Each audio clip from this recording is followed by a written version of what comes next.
Very good evening to all of you for joining us on this third webinar in the series of What Do the Experts Say.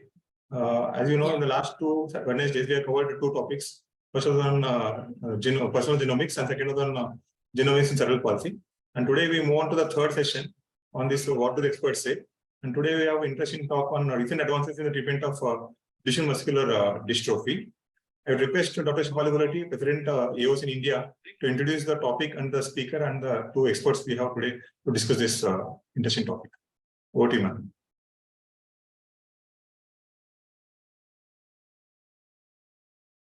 Okay, can I start? Thank you. No, so I'll just introduce you. Okay, Dr. thank you. Sorry. I will just introduce our guest speaker today. Dr. Luca Bello is trained as a neurologist and neuromuscular clinician with Corrado Angelini and Elena Piguero at the University of Padova. After completing his residency in 2012, he obtained a PhD in neurosciences, studying genetic modifiers of dystrophinopathies with Elena Piguero and Eric P. Hoffman, spending 2 years at the Children's National Research Institute in Washington, D.C., 2013 to 14 as a faculty member of the UNIPD. He's continuing studies on natural history, treatment, response, genetic modifiers, and genotype-phenotype correlations in dystrophinopathies, as well as in other neuromuscular disorders. He has collaborated extensively with several international consortia in these fields, such as Cooperative International Neuromuscular Group and the Italian DMD Network, the Neuromuscular European Reference Network, the European Neuromuscular Center, and the Jain Foundation. He teaches neurology and neurorehabilitation in several UNIPD courses and is an attending neurologist at the Neurology Clinic of the University Hospital in Padova. And before Professor Bello takes over, I would be just requesting, the opening remarks from Professor Dr. Lokesh Lingappa and Dr. Sangeeta Yoganathan. And anything you want to start off before Professor Bello takes over? Dr. Lokesh Lingappa needs no introduction. He is a very senior pediatric neurologist in the Rainbow Children's Hospital in Hyderabad, and he's president-elect of the AOCN. From 2005 to 2025 to 27, and Dr. Professor Sangeeta Yoganathan, who's our alumnus and as a leading pediatric neurologist in CMC Vellore. Yeah, Dr. Lokesh, Dr. Sangeeta, you want to make any opening statement before I give the floor to Professor Bello? I can start off now. Yes. Okay. Please, it's all yours, Professor Bello. Thank you for the introduction, for the invitation. It's a very nice opportunity to share new data about new treatments in Duchenne muscular dystrophy with colleagues from India. And I have quite a lot of slides, which is good news and bad news. Bad news because I'll have to run a bit, and good news because there's a lot of new things regarding treatments in muscular dystrophy. We've had so little treatments for decades, and now there's a renaissance of treatments in neuromuscular disorders, and especially in Duchenne, which is really paving the way in this field. And these are my disclosures. And so just to put the problem into perspective, when we talk about muscular dystrophies, we have more than 40 inheritable muscle conditions characterized by degeneration of muscle fibers and loss of strength and motor function. And we also always have to remind that these are multisystemic disorders, because other than skeletal muscle, also cardiac muscle, respiratory muscle is involved, and often also the CNS or other systems and organs. And when treating these disorders, it's always important to keep in mind the multisystemic nature, so the effects on treatments on different domains. And over the decades, we've discovered a molecular basis for many muscular dystrophies, and these are mutations in genes which encode proteins all around the sarcolemma and a contractile sarcomere and the extracellular matrix, and also other mechanisms such as remodeling or other enzymes. And here is an example of a normal muscle seen at the microscope in hematoloxin and eosin. You see all the fibers are nice and polygonal, but when dystrophy ensues, you have some fibers going into necrosis, so being phagocytized by macrophages. You have the muscle trying to recover, trying to regenerate. These are these basophil fibers here. But when eventually regeneration fails or is not enough to keep up with the chronic damage from the gene mutation. You have fibrofatty substitution in the muscle. So this abnormal fibrotic tissue accumulates in muscle, also with some fat droplets within. And as you can see, by surface, you have less contractile area. So the patient loses strength, loses function, goes into a wheelchair. Now, with imaging, we can also see in vivo the dystrophic process. This is very useful for staging and for diagnosis of these conditions. You can see here the anterior compartment of the thigh being atrophied and substituted by fatty tissue, and complete substitution and advanced dystrophy. So after this very brief introduction of dystrophies, of course, when you're distinguishing them clinically, you look at the pattern of weakness. And most dystrophies have a proximal pattern of weakness. And this is the example for the paradigm of muscular dystrophy, which is the dystrophinopathies, so Duchenne and Becker muscular dystrophy. And before we give some background about Duchenne, why is it such a big challenge to treat muscular dystrophy? We've been discovering the molecular basis for decades, but still we don't have a definitive cure, and several reasons for that. So a definitive cure will mean correcting an underlying genetic variant, and this is still not possible by the present biotechnology. The fact that fibrofatty substitution that we've seen in histology and also in MRI is probably not reversible. So once the damage has been done, there's no way to go back. We just have a way to save fibers that are still viable and contractile. These are rare diseases, so this has historically made them harder to study and harder to design clinical trials for, and also attracting industry private investments has been harder than in common diseases, but this has been mostly overcome now because there's a lot of investment and interest in this field. The clinical heterogeneity and also the genetic heterogeneity is a problem also because it gives rise to a lot of variability, which makes it harder to identify drug effects. Also, for many of these disorders, natural history is not very well defined. Well, here we can say that in Duchenne, so much effort has been made in the last few decades about defining the natural history that now we do have good natural history data. And so that's very helpful for designing trials. And now we have good and solid clinical trial design in Duchenne at least. And also the sheer size and weight of skeletal muscle is a problem because delivering any effective therapeutic to several kilograms of skeletal muscle over the body is hard from a pharmacokinetic standpoint. So let's take a closer look at the dystrophinopathy. So it's actually a spectrum of allelic diseases with different phenotypes. And the general concept, as I'm sure this audience well knows, is that when dystrophin is completely absent, as you can see in this immunohistochemistry and Western blot, then you have the severe classic phenotype Duchenne muscular dystrophy, where patient, by the classic clinical definition, lose ambulation by the age of 13. Actually, with current standards of care, this could be a little later in life.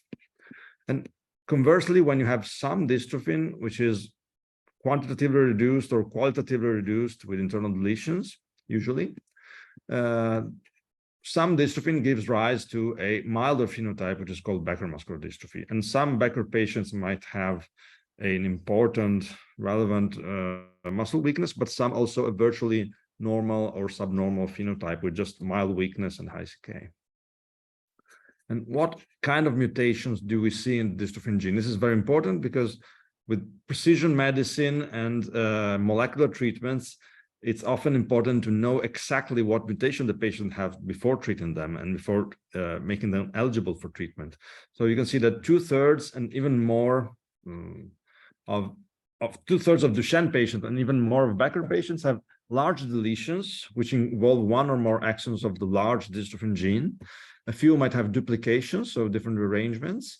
And importantly, a few, but an important minority might have point mutations, so smaller mutations, which in several cases are nonsense mutations. So premature stop codon mutation. This is very important because it opens the way for a specific treatment, which we'll see much about in this talk. And it's important to also characterize the reading frame of the gene when looking at mutations, because if you have, for example, a deletion of these exons, 19 to 21, as you can see from the scheme, the number of nucleotides is not a multiple of 3, so the new exon junction will not be in frame and you will lose the function of the whole gene, giving rise to Duchenne, no protein produced. And this is called a frame shift. Otherwise, if you have an in-frame deletion, such as, for example, 40 to 42, you'll have an in-frame mutation, and so internally deleted but functional dystrophin, so a Becker phenotype.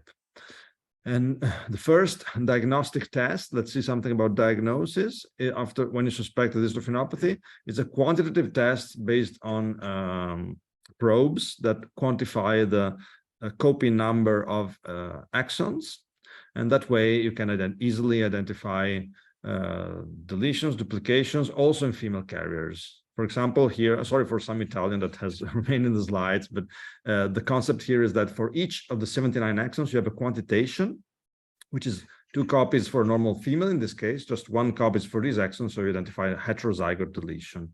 And so this gives rise to this diagnostic algorithm whenever you suspect DMD. So you have a young male with hypertrophic calves, Gowers getting up from the ground, very high CK. The first test will be MLPA, so a quantitative test for deletion. And if that is negative, we'll go on either to direct sequencing of the coding regions, or if there is some doubt, a muscle biopsy confirming dystrophin absence. But when you see phenotype compatible with DMD in a young male, it's probably better to also sequence the whole DMD coding regions by NGS before going for a biopsy, because biopsy are best reserved for those patients that go onto dystrophin restoration trials nowadays. And there are some rare patients in which you do not identify the mutation even by sequencing, and in those you can, well, it's better to have a biopsy there to differentiate for sarcoglycanopathies or other rare diseases mimicking the Duchenne phenotype, or otherwise looking at the introns or using more advanced techniques to identify the mutation. The important concept is that diagnosis, molecular diagnosis, now changes treatment, because if you identify a deletion that is amenable to exon skipping, and we'll see more about this in a few minutes, you can put the patient to a clinical trial or to an approved therapy where available. And if you identify a nonsense mutation by sequencing, so a premature stop codon, in several countries in the world, you have approved treatment with ataluren, or you can include the patient in trials. The natural history of Duchenne muscular dystrophy, as I was alluding to earlier, has been characterized quite well. And loss of ambulation is historically placed around 13 years, but it's now also a little later. Usually patients are normal at birth, but present quite frank muscular weakness by the age of 5. And as they become adults, the more important issues become cardiac and respiratory, and they determine their prognosis, their life expectancy, basically. And this slide by Professor McDonald really underlines the importance of standards of care. So initially in the 70s and 90s, spinal surgery for scoliosis and ventilation, but now with corticosteroids and cardiac drugs, we can delay all the important milestones in the progression of the disease and improve life expectancy, and also life quality in these patients. And life expectancy was 20 years or less previously, but now it's common for Duchenne patients to live to 30 and into their 40s with acceptable quality of life and with a good social participation. Also, multisystemic disease. So there are several promoters. These red lines are all different promoters within the large genomic dystrophin gene, encoding different isoforms, so full length, but also DP140, DP71, for example, which are very important for the development of the CNS.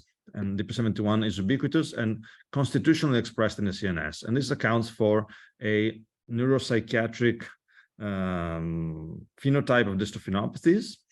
In this very nice paper from the Dutch group, they analyzed the expression of DP71. So here you have all the exons of dystrophin as they are expressed prenatally in utero. These are expression data from autoptic brains.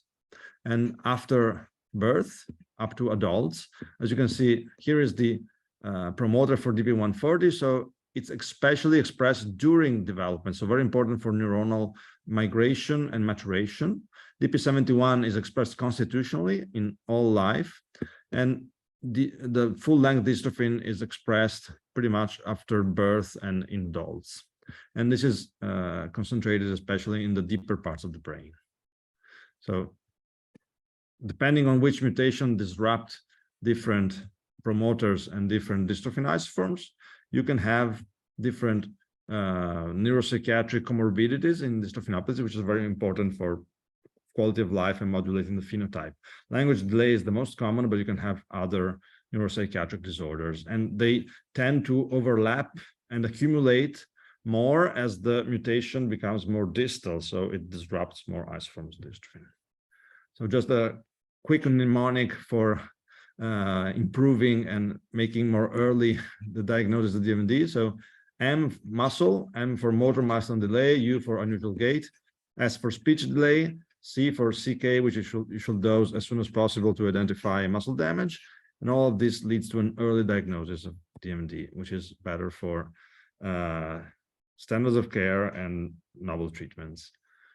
So whenever I have to talk about treatments, I like to distinguish them by therapeutic target. So everything starts from absence of dystrophin. And when dystrophin is absent in muscle, you have cycles of degeneration or degeneration, which are chronic. This is different, for example, from mice, where there's just one big bout of degeneration around 4 weeks, and then degeneration stops and the mouse can regenerate more efficiently, so has a milder disease. In humans, unfortunately, degeneration cycles are chronic, and so at some point, eventually, regeneration becomes inefficient and you have that accumulation of fibrosis. And this is parallel with loss of function and loss of ambulation, for example. So whenever we distinguish treatments, we can identify those that go to the etiology, so to the origin of the problem, dystrophin absent, trying to restore dystrophin, or conversely, those which are secondary in the sense that they target the deleterious consequences downstream of dystrophin deficiency, but without restoring dystrophin. And the paradigm of secondary treatments are glucocorticoids. We've been using glucocorticoids in Duchenne for more than 40 years now, close to 50, because the first report is from the 70s.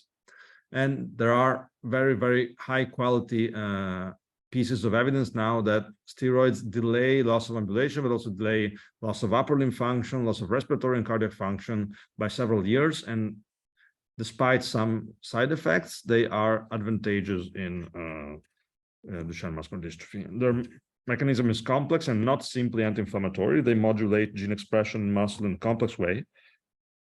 And it has been shown very clearly in the Synergy study, which also includes patients from India, from the Chennai site, that the effect of glucocorticoids is really multidimensional, and it's not only on ambulatory abilities, but also on upper limb abilities. And there's also data about respiratory advantage. This is a Italian Synergy study, which includes several patients, a large cohort of patients, and you can see the separation from the treated black and untreated red patients in respiratory function.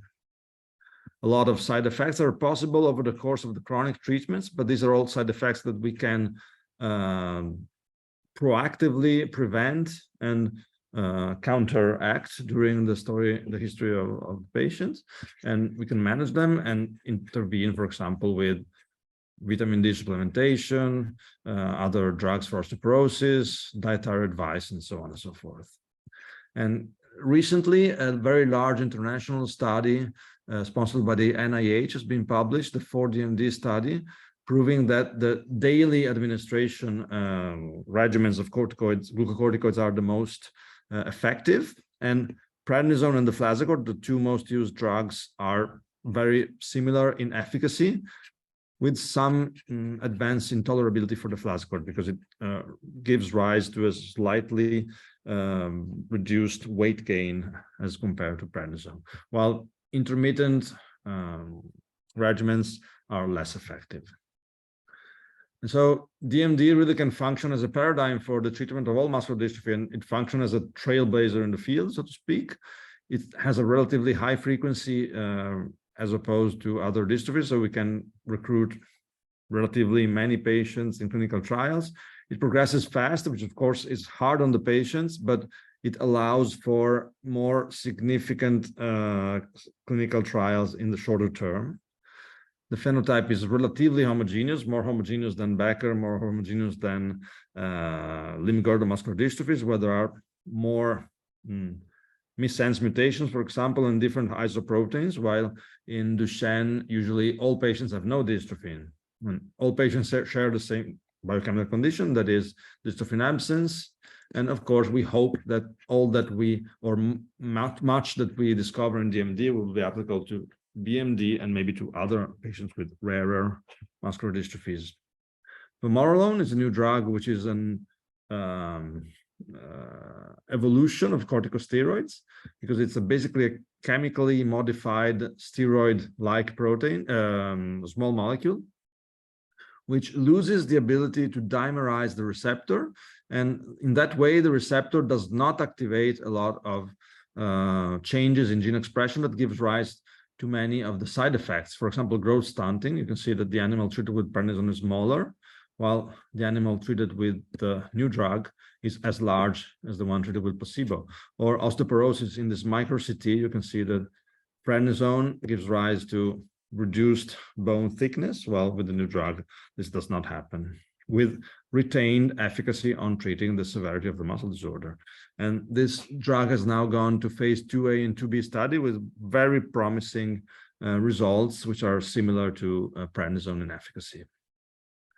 This is another drug which targets downstream effects and especially inflammatory effects of dystrophin deficiency, and has been shown to be effective with some histologic measures of fiber atrophy, but now it's in a phase 3 trial, also with a Becker trial, and the results are promising. The scenario of clinical trials in the world for dystrophinopathies is very active, and we're very excited about being able to have results about all these drugs in the next months and years.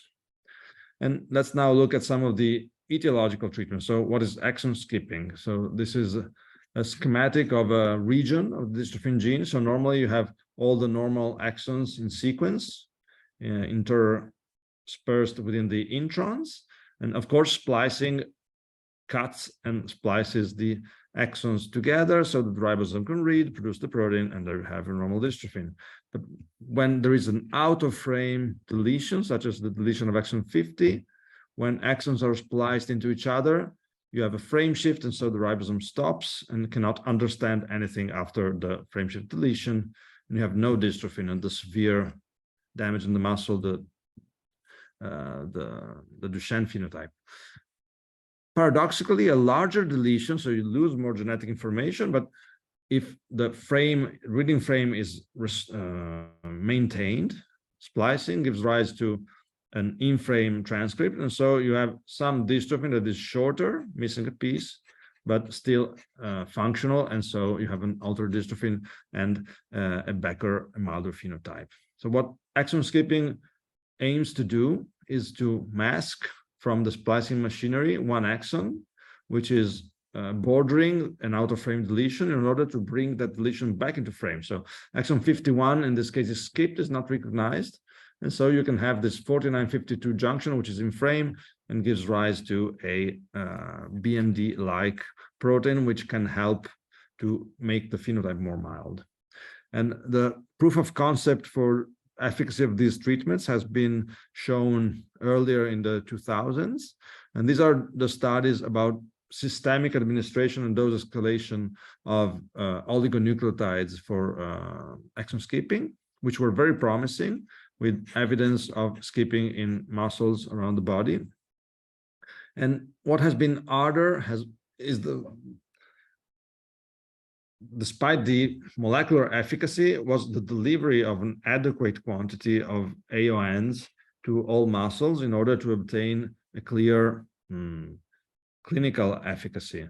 So there is one drug at eteplirsen, which targets exon 51 and is now approved in the US on the basis of a very small gain in dystrophin quantity.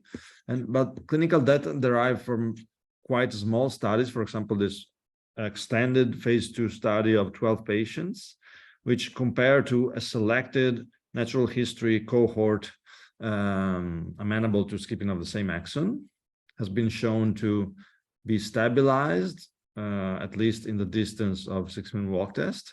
But this evidence is not that strong because of the small number of patients. And so, for example, in Europe, the EMA has not yet approved this drug.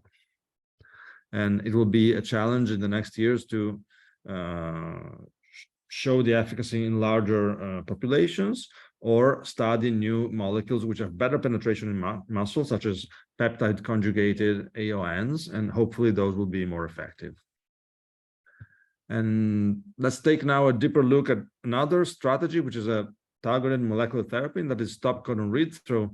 So it was known since the early 2000s and even before that some antibiotics like gentamicin interact with the ribosome, and they're able to induce stop codon read-through. So whenever there is a premature stop codon, the ribosome is induced to continue translation and produce the full-length protein. But of course, it's not imaginable to treat a patient chronically with these antibiotics, which are really toxic drugs. So ataluren is a molecule which has been developed in a targeted way. Sorry for the Italian, but this is a targeted development for bioavailable molecule in by oral administration with good tolerability, and it promotes the read-through of nonsense mutations. So here you have the start signal, the ribosome goes on, and here it encounters the pathological stop signal in the middle of the transcript. And usually what happens here is that the ribosome recruits a termination factor, which sends this whole transcript to nonsense-mediated decay, and that way there is no protein. But with the help of the small molecule, the ribosome can go on until the physiological stop signal, which is respected, and give rise to a normal protein. And now I will walk you through the very long and complex journey of the accumulation of clinical data starting from phase 2 up to phase 3 and post-marketing studies for this drug. So this is data about the earliest phase 2A study, in which the objective was to show target engagement, so the pharmacodynamic activity and safety of the drug. And you can see here the number of recruited patients was yet small, and the dose had not been determined yet definitely. So there was a smaller dose, now a medium dose, which then ended up to be the definite dose, which is we are still using, and also a higher dose. And here the result was that comparing pre-treatment and post-treatment biopsies, there was some hint that there was some pharmacodynamic restoration of dystrophin.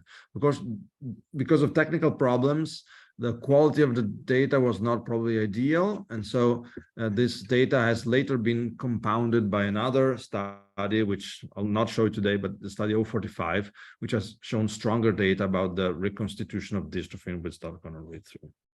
And phase 2B study, the 007, was a larger study. Here, the smaller dose had been abandoned because the pharmacodynamic effect was not high. And the two remaining doses were 40 milligrams per day and 80 milligrams per day. And numbers were larger. So here we were initially looking at efficacy by 6-minute walk test and by time function tests. And the result was interesting and somewhat unexpected. So these trajectories are the difference in walked distance in 6 minutes from study start to 48 weeks. So if patients stay on the 0 line, it means that they are not losing meters, they're retaining their ambulatory ability. If they go down, this is what happens in the natural history of Duchenne, they're losing distance. And unexpectedly, the lower dose showed a good stabilization, while the higher dose was behaving very similarly to the placebo. So there was this very promising and nearly significant gain with the lower dose, but no gain with a higher dose. And researchers went back to pharmacodynamic studies in vitro, and they showed that there was actually a bell-shaped pharmacodynamic response, so that the higher dose of ataluren is leading to a less efficient stop codon read-through compared to the lower dose, which was then adopted in all subsequent study and is now the approved dose. the lower dose also compared to placebo was going good results with time function tests. So running, walking 10 meters, climbing stairs, descending stairs. And you have to keep in mind that these are early studies in the early 2000s. And so these are really trailblazing and pioneering studies in Duchenne when there were not yet as many clinical trials, and outcome measures and natural history were still being defined. And one of the earlier learnings was that when you're looking at ambulatory abilities, there is a phase which is approximately about 300 to 400 meters where patients are stable. So if you are at baseline walking 350 and 400 meters, that predicts stability in the next year. While if you have a lower baseline distance, it's more likely that you decline, but also with the lower distances, the decline can be unpredictable and very fast. So these are events of loss of ambulation, which can happen earlier or later. And so basically, these patients who are very functional tend to be stable or improve. And so if they're in the placebo group, they make the study less powerful from a statistic point of view. And while these other patients give a lot of variability and increase the standard deviation of the difference a lot. So ideally, you should recruit as many patients in the middle area because they tend to show a predictable and stable decline, which allows to discern drug effects better. And that's what has been tried in the next trials.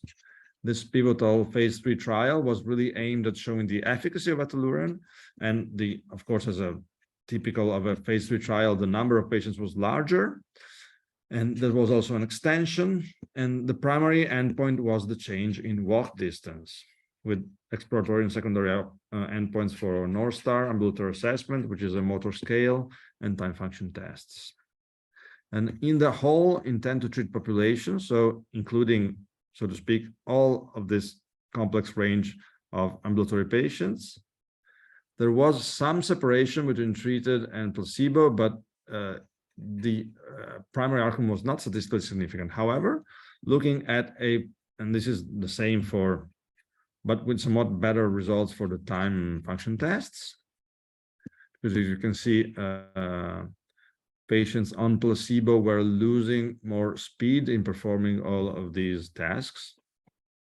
But as it was importantly pre-specified in the statistical analysis plan of the study, if we only look at those patients who are in between 300 and 400 meters at baseline, where the decrease in walk distance is more predictable and more stable, well, then the effect of ataluren can be better discerned, and there is a highly significant difference, and also clinically meaningful difference of 42 meters after 1 year.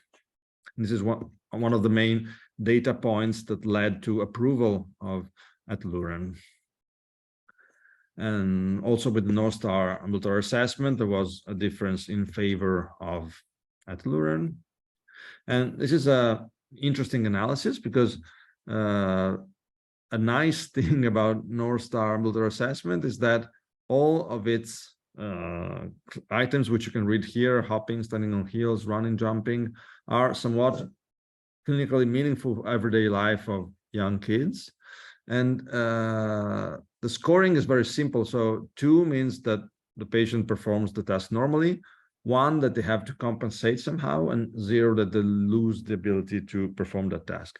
So in this analysis, you see the frequency of patients who lost that ability over the study, so going from 1 to 0 or 2 to 0.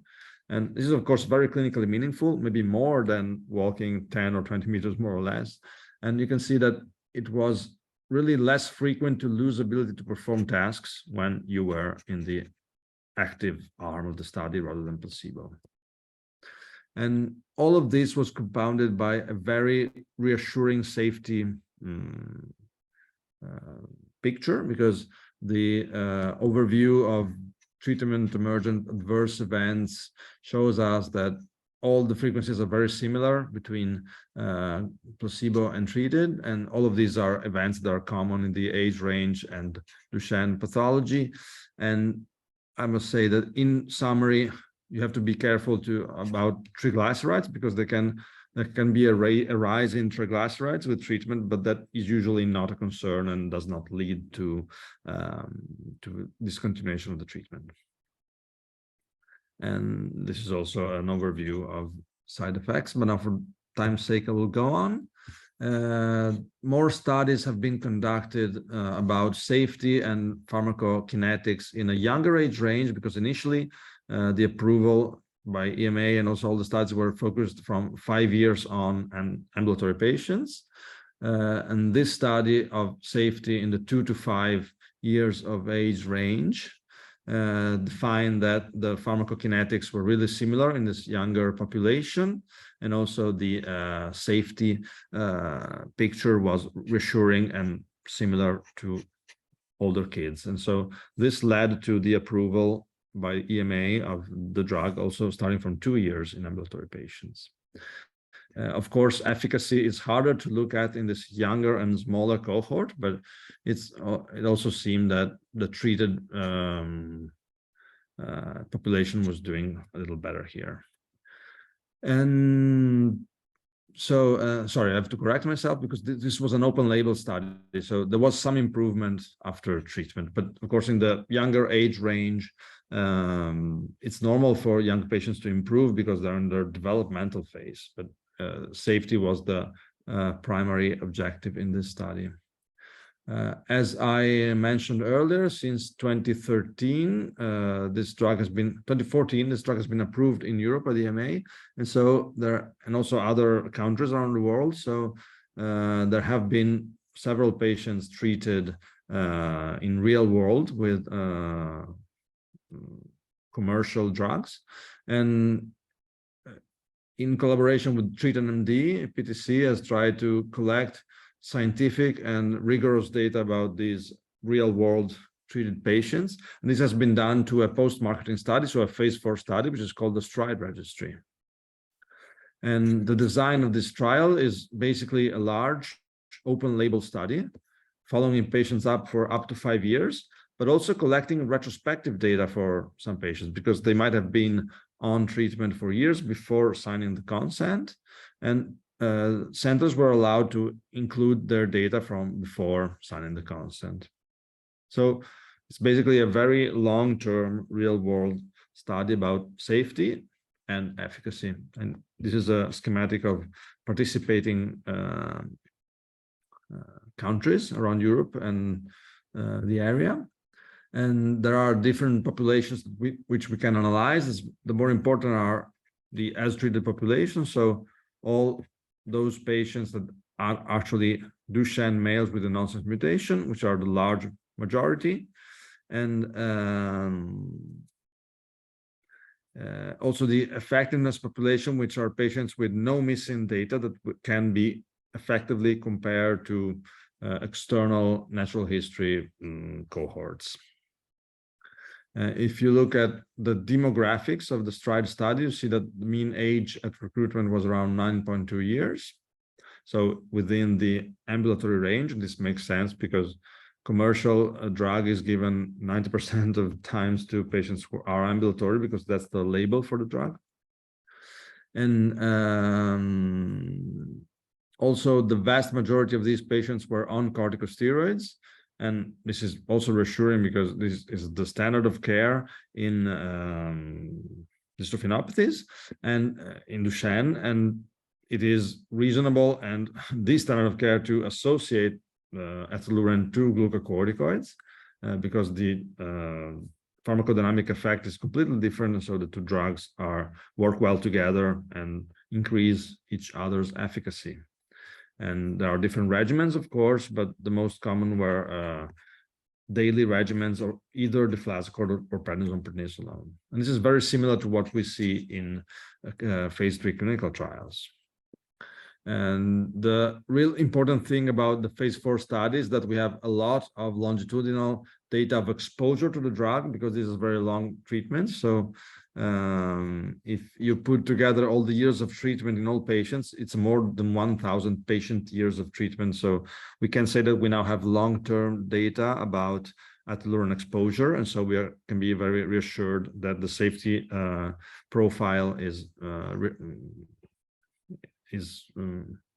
very mild and does not give rise to any life-threatening or very uncommon severe side effects.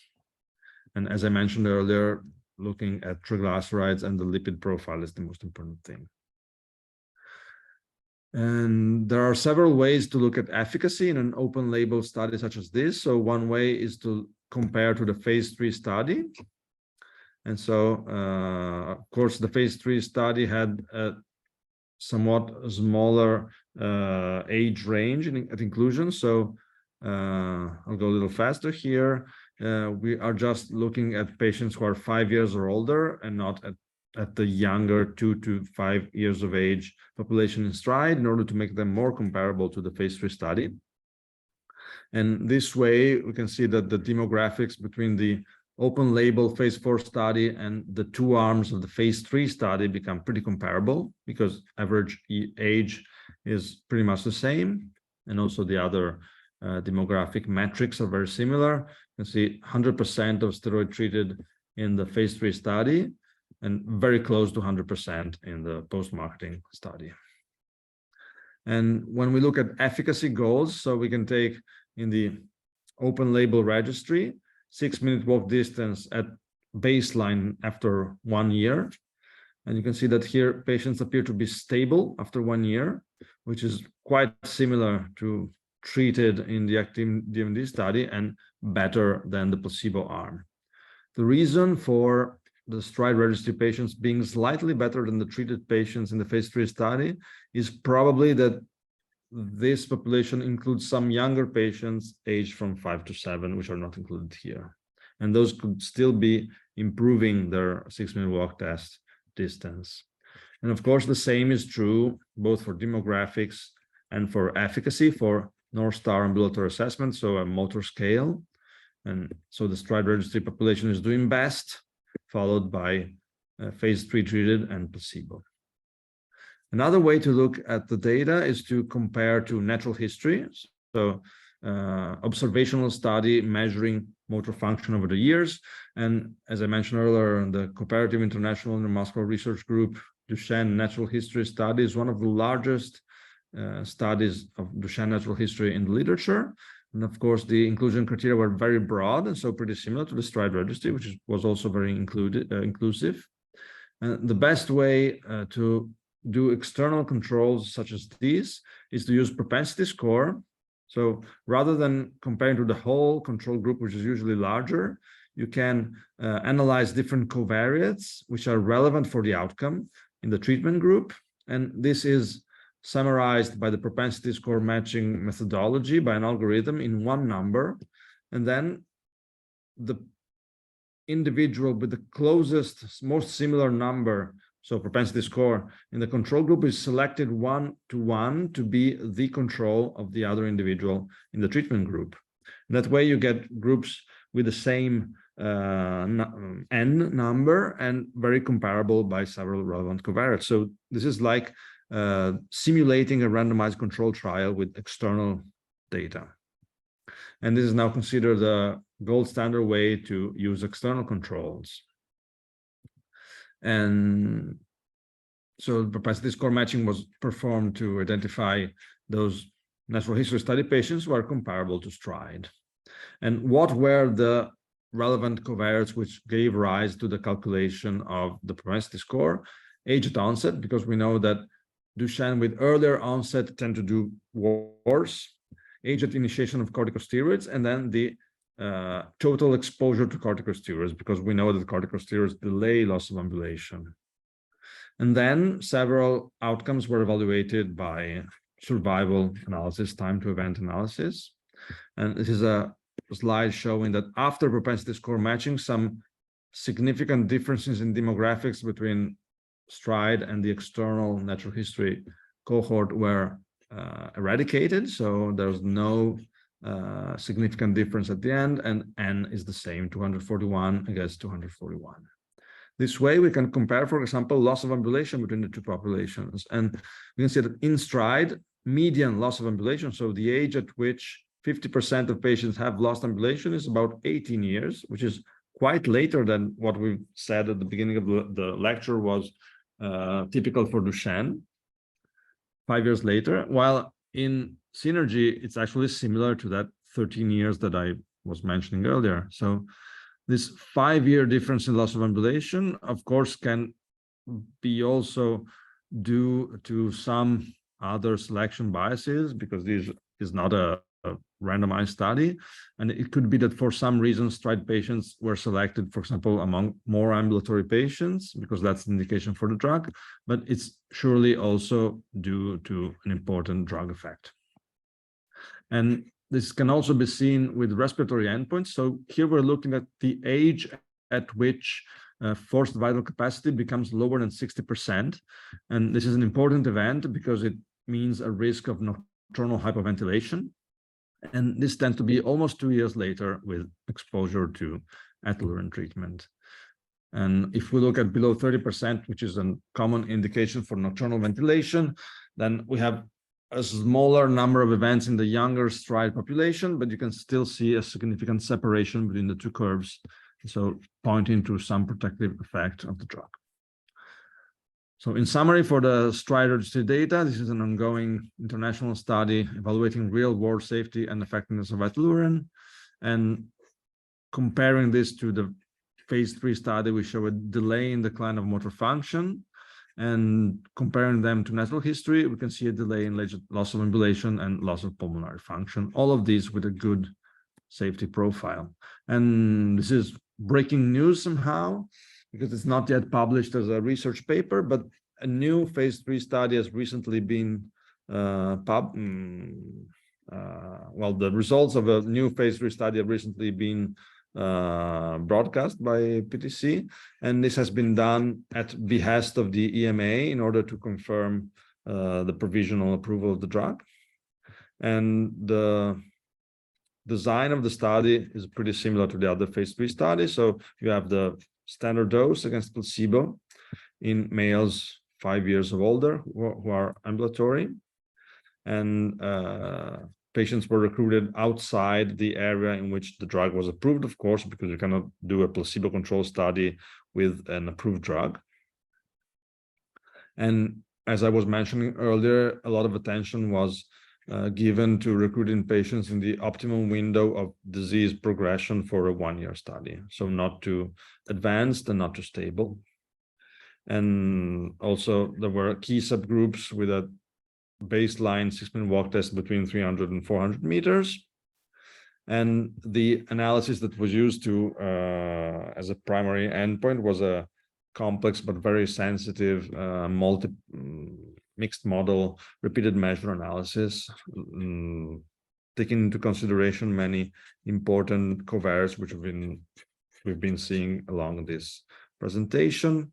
And the results, you can see that the number of patients which were recruited is high for Duchenne research standards, and that the baseline data and the corticosteroid treatment data were comparable between Eteluren and placebo, and that there was a very, very high retention rate. 97% of patients completed the study. And again, tolerability and safety was really reassuring. And looking at efficacy, the study actually met all of its key endpoints. So the difference in 6-minute walk test was statistically significant in favor of Eteluren.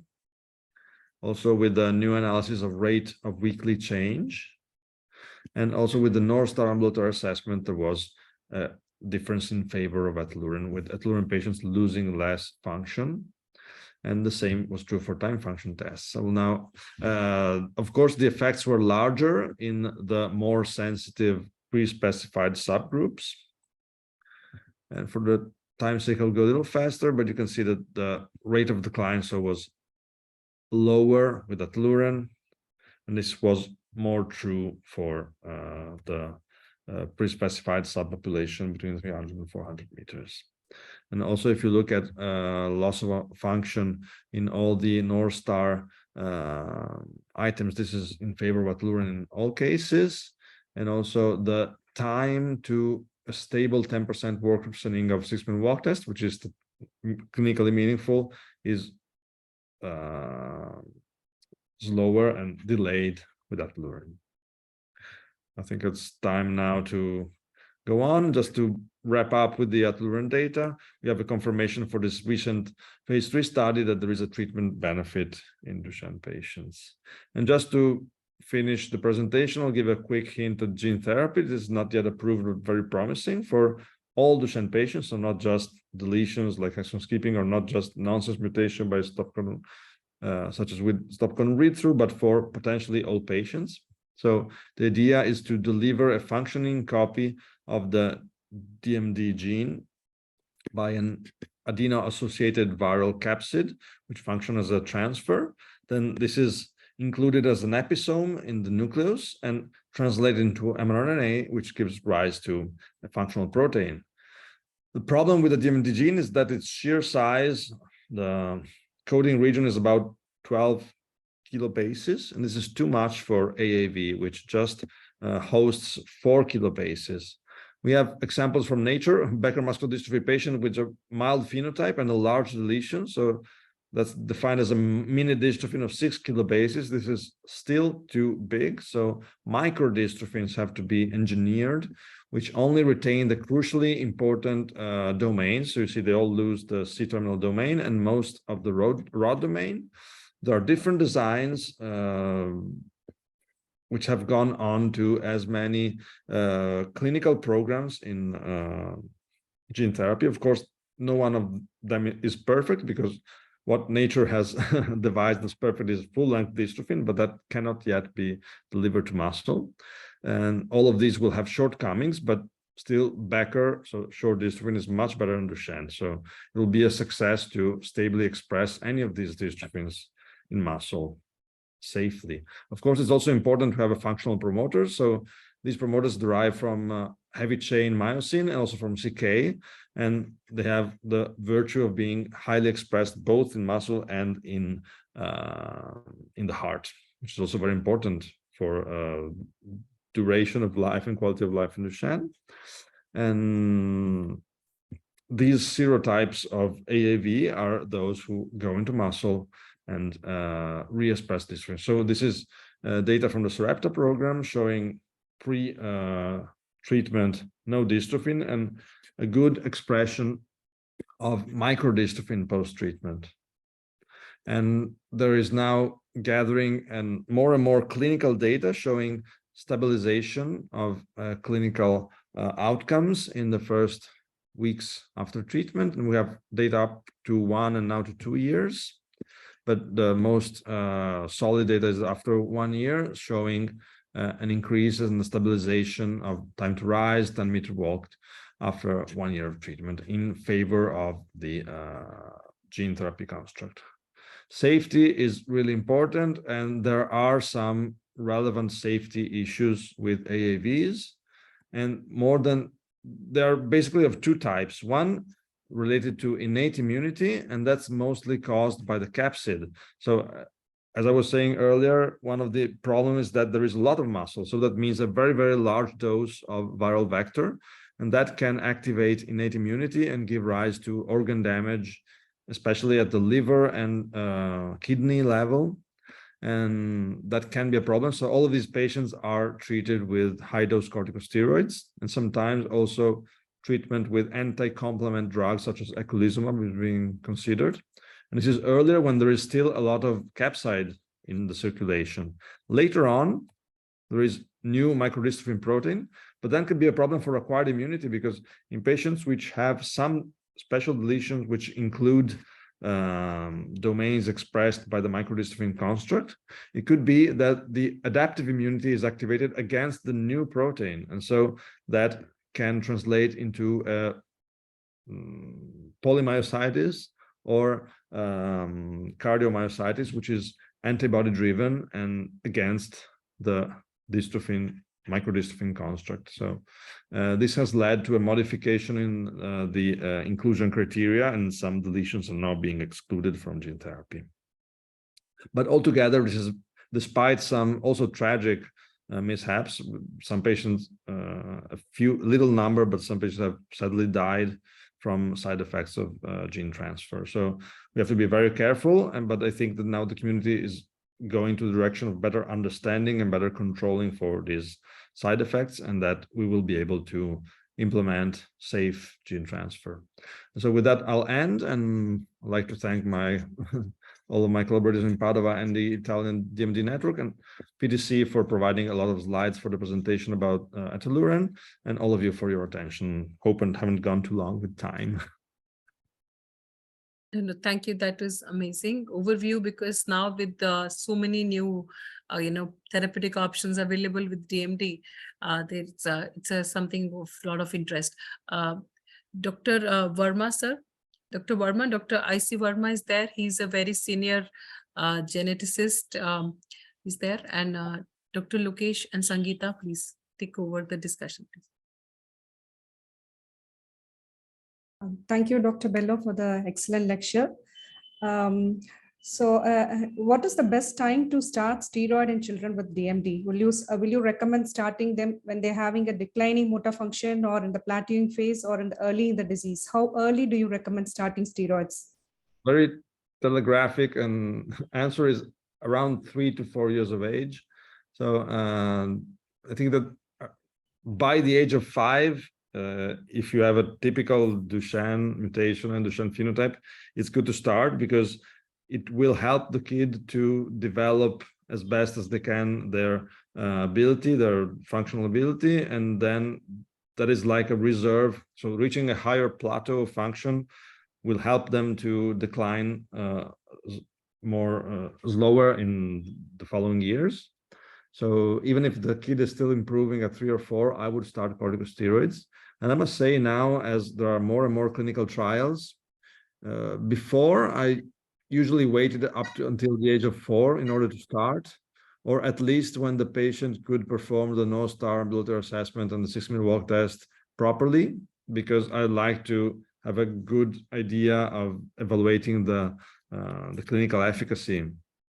But now I tend to treat also earlier, around the age of 3, because it happens that there is a chance to be recruited in a study, such as gene therapy or exon skipping. And so if that happens and the patient has not been on at least 3 months of stable corticosteroid therapy, they're not recruited in the study, because that's an inclusion criterion. And so it's sad to lose an opportunity because we haven't treated the patient soon enough. So I say around 3 or 4. Yeah, sure. The problem with if you have a starting... doubt about the phenotype, because sometimes you're unsure that it's dystrophinopathy, milder dystrophinopathy or Becker, then you can wait and see. But if you're sure that it's Duchenne, out of frame, no dystrophin, or typical phenotype with weakness before age of 5, then go for treatment at 3 or 4. Yeah, the problem with initiation of early steroid is most of the children would not complete the primary immunization schedule as early as 3 years. So we tend to do it when the child is having a plateauing of functions. Dr. Lokesh, what is your opinion on this? Yeah, currently we are starting the treatment around 5 years of age. Once the primary immunization are complete with additional pneumococcal vaccine and other things.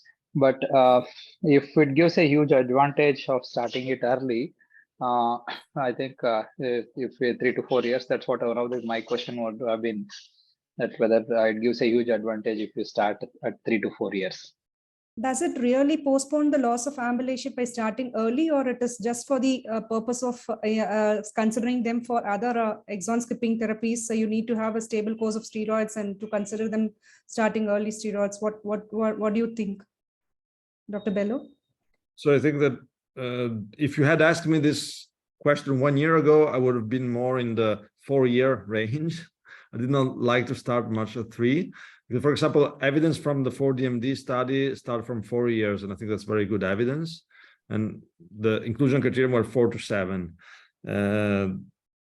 So if I'm starting before the age of 4, I'm more thinking about maybe a gene transfer or exon skipping study comes up and I don't want to lose it.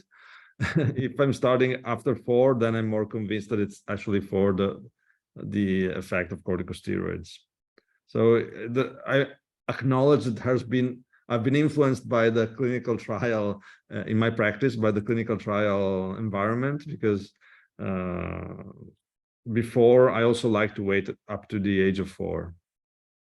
Yeah, Sangeeta, we are also now starting around 4, actually, because ma'am. we earlier we was doing post 5, but now we have started, because the evidence is there is improvement, yes. So the You're earlier you started better. preponing the boosters early, ma'am, like DPTs and.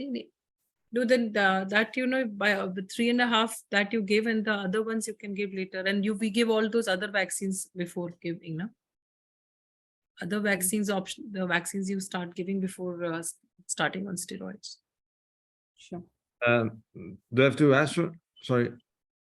Do I have to answer? Sangeeta, ask. So when these children on steroid, when they have an excessive weight gain, so you monitor them the weight periodically, and you titrate the dose based on the weight.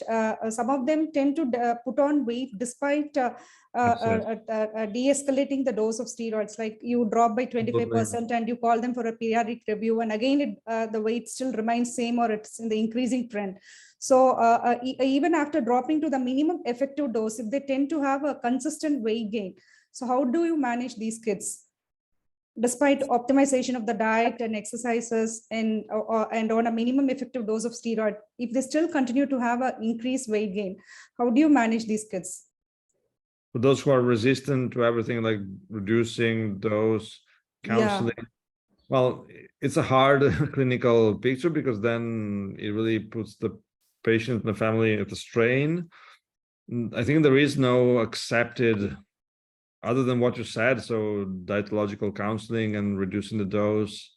I had, in some cases with our endocrinologists, they suggested to use growth hormone, but that's really off-label, because it has like a anti-adipogenic effect, and it might increase the lean mass somehow. But I'm not sure that I would recommend that. And it was done in some patients as a off-label trial, but so you have shown that trials have found a daily dose to be more effective than the alternate day schedule. Would you consider in these children, when they have an increased weight gain, to shift from a daily dosage to an intermittent schedule or a weekly dose schedule, or a 10 I don't think days there's a off? lot of difference from just reducing the daily dose or shifting to an alternate regimen. So we have no high quality data comparing half a dose every day to an alternate week or alternate day regimen. It's really a clinical choice by the clinician. But I think that the overall effect is dictated by the total weekly dose. We had some data from another synergy study about the high dose weekend regime, and those patients tended to have still some weight gain and also some more severe behavioral problems, because the higher doses, the higher push doses, tend to give some behavioral problems. So Dr. Bello, you made a very interesting presentation, very clear, and it looks very compelling data on the Ataluren. And now is it approved in the European market? Completely approved, or is it still pending in some way? I think So the US we're it is, still under the 2014 provisional approval, okay. which was In the pending the data from the I phase think- 3 study. I think But you US saw the not second yet phase 3 study I showed that is under submission to the EMA. So then it's possible that there will be a definitive approval, at least for ambulatory patients. And then, and that's from the age of 2 and later, ambulatory. The next frontier will have to have some approval, at least for retaining patients who lose ambulation into treatment. But now we can do that in some cases of label. But yes, it is approved. So the only thing is that the price, what price, still very expensive, I think. Yes, it's very expensive. It's in the order of the, Like the exon I guess, skipping. depending on weight, $100,000 to $300,000 less euros a year. Yeah, in for the Indian, European and US doc- market. for Indian patients, when you take the MRP, it comes around for a 30 kg child, it comes around 3 crores annually 3 crores, roughly 3 crores. Yeah, Ataluren, yeah.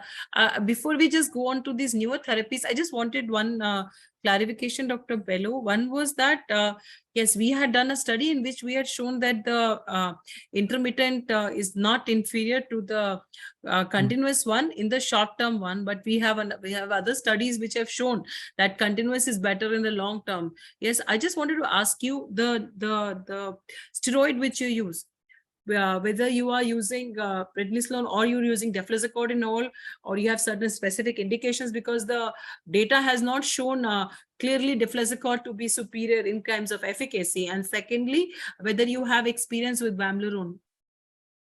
So we are here where I'm pointing with the arrow in Padova. In Padova since the late 90s, early 2000s. I wasn't there yet, of course, but there have been studies about deflazacort showing a reduced weight gain. So we have a good tradition for using deflazacort, and it is not that expensive in Europe. It's more expensive in the US because of the approval mechanism. And so we use deflazacort in virtually 100% of our patients. And Okay, so it is justified by the better safety, but less in weight some gain. countries, Less UK weight and gain. US, it's conditional to increased weight gain with prednisone, also because of the cost difference. So tell me a little more about the gene therapy. You think it's likely to be successful, or will you call it success?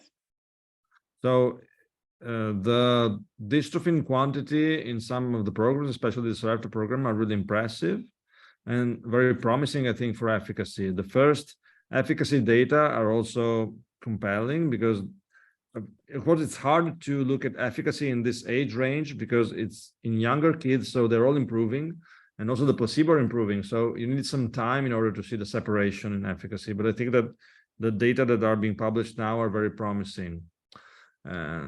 So the big questions, I think, are basically of two orders. One is safety, because this is not a walk in the park, because the administration of high doses of AAV can activate the complement and give Dr. some- Bello, can you stop sharing? Then the whole picture will come on the screen. Yeah, sure. Yeah, thanks. Um, Sorry. So giving AAVs at high doses is risky somehow, and these patients have to be looked at very closely and controlled with labs and complement activation, PCR, and liver and kidney function. So, and that's what happens now in trials. They're looked at very closely. And then the second part is looking for immune activation 2 or 3 weeks later. So, but that can be controlled for by selecting deletions in the right way. So, and that has been accounted for in trial design. So they're not including some patients with proximal deletions, which can activate immunity. But with all those caveats, I think that it's a very promising avenue for treating muscular dystrophy. So which deletions need to be excluded? I can recite them from memory right now, but I think it's somewhere around exon 20. Okay. Because the domain of the first 2 spectrum repeats, especially the first spectrum repeat, is crucial for strength transfer from the sarcomere to the ECM. And that's included in all microdystrophins. So whenever a patient has a deletion of the first spectrum repeat, I think it's around exon 20, also around exon 10, it could be that microdystrophin is not recognized as self by the immune system, so it activates antibody-mediated immunity. So those can have these severe polymyositis and cardiomyositis, which have been observed in the clinical trial. So the deaths that you said, there were some deaths also. That would definitely go against approval. Yeah, so not in all programs. The deaths have been mostly caused by complement activation, not by immunity to microdystrophin. And they have been mostly in the older treated patients who are more fragile and had cardiomyopathy. And not in all programs. So looks like some AAV vectors are safer than others. There's one, the AAV RH74, which is rhesus macaque specific, and so does not give infection in humans. And there have been no deaths with that one yet, so that's probably in better position for an approval. So Probably how many patients have been given gene therapy? So I Roughly- don't have the roughly. exact number right now, but summing all the three main programs, I think it must be in the order of 100 patients or more. So good There size. have Good- been a good few number. important safety signals, which of course have to be considered. But the reason that I'm optimist, even in the presence of these severe side effects, is that they happened because at the start of the programs, we were not yet aware of some risks that are now we're learning about. And so I think we also have the means to prevent them and to cure them better. So hopefully with optimal management of these treatments, we won't have these events anymore. And it looks like it's better to treat early because you have more viable muscle, so more target, and you can treat with a lower dose, and also less frequency of having pre-existing antibodies to the capsid, which make the therapy not functional. Now, what do you think about the exon skipping? Has it been a success? So there's a big issue with delivery with pharmacokinetics because with naked AONs, I was really brief in the presentation, but there were basically two molecular backbones. One was the morpholinos, and the morpholinos have gotten to approval in the US. Eteplirsen is a morpholino based. And the other one was the 2'-O-methyl backbone, which is administered subcutaneously, and that was the drisapersen molecule, which was experimented by BioMarin, but then it was abandoned because of reduced efficacy and toxicity. So the hard thing with oligonucleotides is to get a high level of oligonucleotide in the muscle without causing toxicity for sufficient time in order to have a good amount of dystrophin. And so the problem is delivery pharmacokinetics. So I'm optimistic that the new molecules, so the peptide conjugated or the development of delivery to muscle would lead to better results, because molecularly exon skipping works, but it's hard to get a lot of AON to the muscle to get a lot of dystrophin. What about giving these things to non-ambulatory? Is it worthwhile? So I think that it's always worthwhile to retain function, whatever function it is, so upper limb function and respiratory function. But even there could be dosing problems because you need higher doses and you have less viable targets. So it becomes harder to reach good results in older patients, I think. So it's always a matter of sizing and balancing expected efficacy with the side effects, because you have to give higher doses and they will be less effective. So the Dr. Bello? therapeutic window somewhat becomes smaller in older patients. So you think gene therapy will make a non-ambulatory patient walk? No, I don't think that, because the fibrophytic substitution is probably irreversible. So that's a frontier for regenerative medicine that I think is beyond the current scope of clinical trials. That will be a dream, but I don't think that we're there yet, even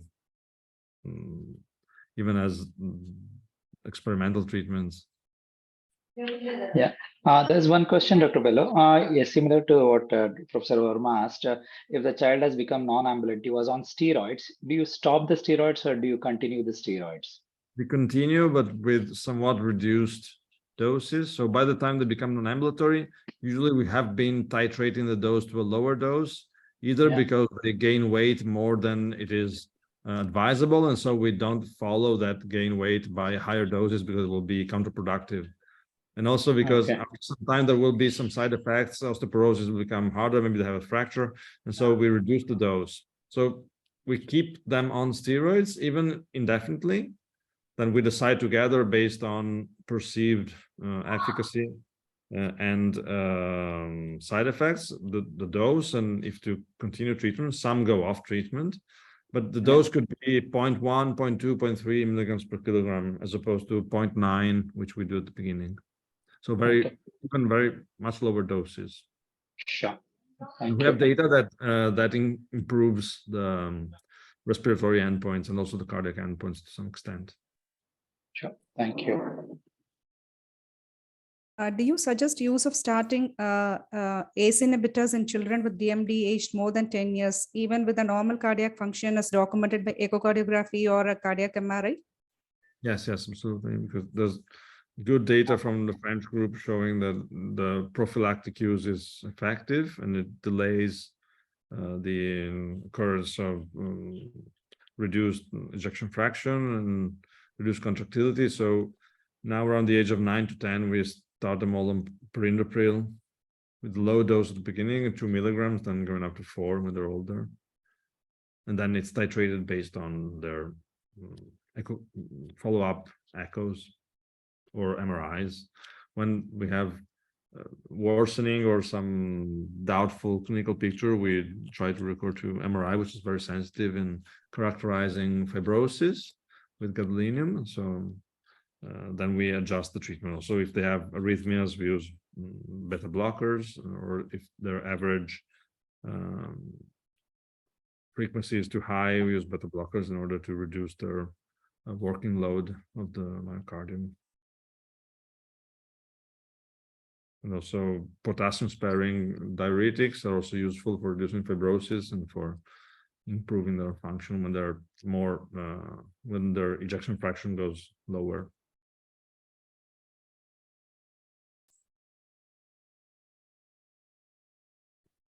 Dr. Lokesh, Dr. Sangeeta, any more questions from the chat, which are for everybody, especially not the specific patient wise?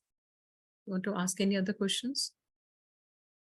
You There can are a just few see. questions. Yeah, ma'am. There are a few questions from the parents. Should we discuss Yeah. them as well? You can just make the questions. Don't read the questions, and you can just take main points and ask. Yeah. Yeah. Nice. So, yeah, one of the parent has asked his son has got DMD with mutations involving duplications of exon 50 medications or therapy expected for his child. Well, currently there aren't any, maybe CRISPR-Cas9 gene therapy, of course, because gene therapy is agnostic of the mutation, and duplication will definitely not contraindicate gene therapy. Dr. Bello, I have a question. What about what do you think about your take on double exon skipping? Multiple skipping, that's a very multiple. interesting frontier. I guess that at each exon that you add, it adds to the pharmacokinetic problem. So if you get little efficacy skipping one exon, it's harder to get good efficacy skipping 2 and 3. But it's interesting because we know that some Becker mutations are milder than others. So say if someone has exon 45 deletion, you could skip 44. But if you were able to skip up to 51, we know that 45, 51 Becker is milder than other Beckers. So it will be ideal to get to that Becker deletions because we know it leads to a more functional dystrophin. So it's an interesting frontier, but with the current oligonucleotides, which have low efficacy, it's very, very challenging. What about the weekly dosage ones, which are going to be coming up? The monthly ones, sorry, the monthly ones. For what? This is now, they are the exon skipping currently is the weekly infusions, but they are the monthly ones which have a greater promise in the kind of compliance and ease for the patient. So how do you see them coming up? So of course, if you have a new oligonucleotide, well, maybe it's peptide conjugated, it's eliminated more slowly, has a longer half-life in muscle. Yeah. You can also Yeah. dose less frequently, and that's better for the patient too. Yes. And what about Yeah. VTA11? How do you take the VTA11 is the only one which is FDA approved iPSC, with genome editing. So how do you think it goes from here? So that's a VT11. CRISPR-Cas9 treatment. That is VT11 is the iPSC. iPSC, the stem cell, there's only iPSC approved for DMD as of last time I saw from the FDA. So I was just wondering where it has gone, if you read about it or you worked with it. No. I have a lot of experience. Yeah. Sangeeta, you can skip through, scan through the other questions. Yeah. We are 5 minutes to close. Yeah. So many of them have asked what are the indications for gene therapies? There are any specific exon deletions or duplications or any kind of deletions, duplications or point mutations are amenable to gene therapy? And don't remember them by heart, but if you go on clinicaltrials.gov and you look at the inclusion criteria for the current studies, you'll see them. They are listed on the inclusion criteria because they had amendments in all study in order to make sure to not have those side effects anymore. So they're out there, they can be retrieved pretty easily. Yes, they're all in research mode. So obviously the research protocols, they're all there in the clinical trials. And somebody's asked about AIMS thing. Yeah, we do have that eteplirsen trial going on.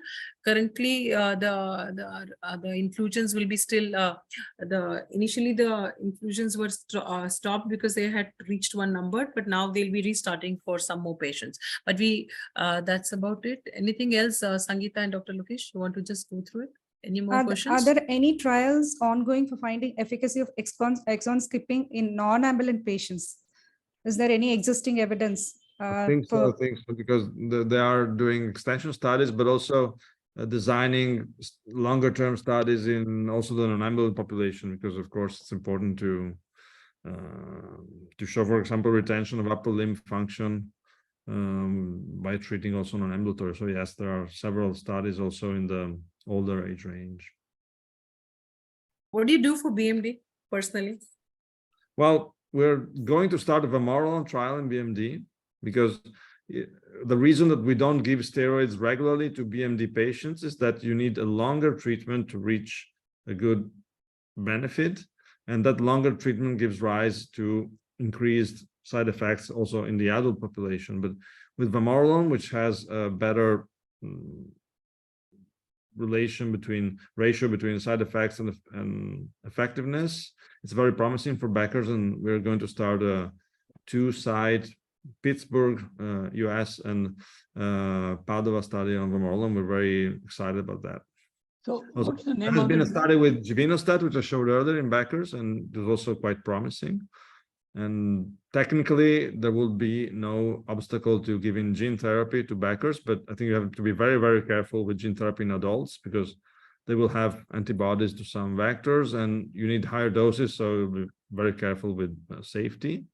But you could also give gene therapy for Becker. But Dr. Bello, recently a study did come that in adults also you don't have, as we had anticipated, that a lot of them have anti-AAV9 titers, but the antibody prevalence was not that high, and that was being talked up in with reference to SMA actually. So because that AAV9 was also, that is what we expect, it was not that common. And where do you go to? What do you think about utrophin upregulators? I think that it's of course an interesting avenue, but you could consider that utrophin upregulation is happening all the time in Duchenne. So you wonder if also as a rationale, upregulating even more will be that much effective, because Duchenne, the more severe a dystrophinopathy is, the higher utrophin will be upregulated. So it could be that it complements up to a certain point, but after that, it could be that it doesn't anymore. And there were some pharmacokinetic problems with the drug Zutramid too, because bioavailability, oral bioavailability was not very good. So I think the program is now a little bit on stall, but we'll see. It's also an important strategy. And I think it is important to develop non-mutation specific treatments, because some patients will not be treatable with exon skipping or even gene therapy. So it's still important to still look for other treatments that are good for all this. So secondary treatments should not be abandoned, because not everybody will be able to access gene therapy or molecular treatments. Absolutely. I mean, I think only about 50% will end up with the exon skipping. Rest won't. One last question from my side before any other questions.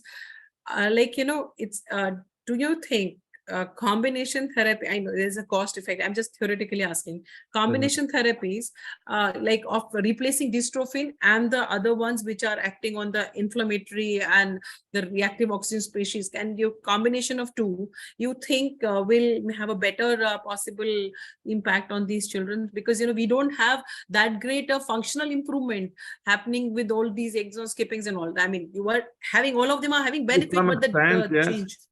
To some extent, this is already happening because all of the molecular and gene replacement treatments are being experimented on top of corticosteroids. So they will be born, if ever approved, they will be approved as a combination therapy with corticosteroids. And that's a good thing because you're attacking the problem from two sides, which is good. And they probably stabilize dystrophin because inflammation probably downregulates dystrophin. Inflammation stimulates the production of microRNAs in muscle, which downregulate the 3'-UTR dystrophin. So whenever you're upregulating the dystrophin transcript, you want inflammation to stay down. So glucocorticoids are good in that sense. And other drugs, it depends. So when you're mixing the molecular treatments, you have to be careful because, for example, you don't want an AON that downregulates microdystrophin, for example, because you don't want it to target the transcript of the drug. But that said, it's nice to attack the problem from two sides. For example, a patient with a nonsense mutation, why not start with a boost of gene therapy, giving them some microdystrophin, but also helping the normal genomic gene to produce some full-length dystrophin by stop codon read-through. Of course, cost is an issue, but theoretically, and that could be done and could be more effective. Dr. Bello, I will request Dr. IC Verma, Dr. Lokesh, and Dr. Sangeeta to give one final message, and then, because you are the main speaker, to give one final one before we call it a day. Dr. IC Verma, please. So Sir? I think I'd like to let him listen to him. Okay, Dr. Lokesh, please, any one final message? I think that was a wonderful talk, giving the update about the current status. I think we still have a long way to go to help these families and make them affordable as well. I think that's going to be the long-term task for all of us involved in this work. Thank you. Sangeeta? Thank you, Dr. Bello, for sharing your clinical and research experience in management of children with DMD. And I also thank Shefali ma'am and Mahesha for organizing this excellent lecture. I think Dr. Bello has covered up all the practical aspects in the management of DMD as well. Thank you, ma'am. Dr. Bello, I think you have your final message. Two things. The first one is thank you, and it was a really pleasure to discuss these things with you and hopefully meet you at meetings, also in person, and work together more. And the other one is it's exciting to talk about molecular treatments, exon skipping, and gene therapy, but never forget standards of care, because standards of care should always be implemented at the basis of this new treatment. And so physical therapy, glucocorticoids, and multidisciplinary care, that's probably the thing that's doing the best for our patients now and keeping them in good shape for the great treatments of tomorrow, which I hope are on the verge of starting. Thank you. Thank you. Before I hand over to you, Mahesh, to make the closing remarks, I just want to say that next week we are going to be talking about what a neuropalliative physician is supposed to know and do. So that is very important because neuropalliative care we have not been focusing on, and I thought we need to focus on that. So coming up next week would be that. And Dr. Mahesh, you can do the closing remarks. The recording will be available on the website, AOCN website. Yeah, please, Mahesh, all over to you. I'd like to thank Professor Bello for his wonderful talk, the update in the management of DMD. I'd like to thank Dr. IC Verma sir for his valuable inputs. I'd like to thank both our experts, Lokesh Lingappa sir and Sangeeta Yoganathan, for their comments. And as ma'am told, we'll be continuing with this series of what do the experts say. And I expect all of you will attend the next meeting, even next Wednesday at 8 p.m. Thank you. Good night. Thank you. Thank you very much. Thank you, Dr.